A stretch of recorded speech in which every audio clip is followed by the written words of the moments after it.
Hi everyone, welcome back to our channel. In today's video, we discuss what to do if your bank account gets frozen in India.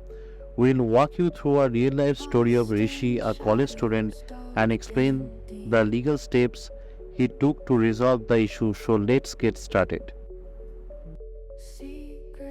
Rishi is just like any other college student.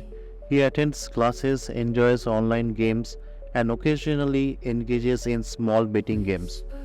One day he wakes up to find that his bank account has been frozen with no prior warning or explanation. He rushes to his bank, but even the bank manager is clueless about the reasons. Rishi was left in dark for 2 days waiting for an update from his bank. Eventually, he learns that his account was frozen by a police officer from Maharashtra, linked to an FIR alleging fraud and criminal breach of trust and money laundering. Confused and frustrated, Rishi realized that he needed to take further actions.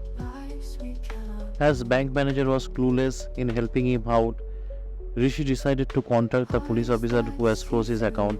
He writes a detailed letter explaining him the situation, stating that he has no involvement in any fraud. He also writes to the officer's superior, the officer in charge of the police station, and the deputy superintendent of police seeking a resolution.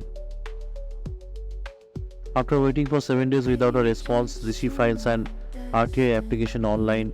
He also files an offline application. He requests information about the status of his letter and the reason behind the freezing of his account. This forces the authorities to provide a response within 30 days.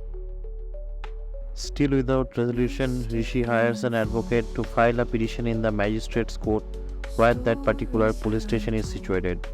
He requests the court to unfreeze his account, explaining his non-involvement in alleged crime. The court hearings may take some time, but eventually the magistrate orders the police to unfreeze Rishi's account. Even after the court's order, the bank delayed unfreezing Rishi's account. He then filed a complaint with the RBI's banking Ombudsman, which expedited the process. Finally, his account was unfrozen.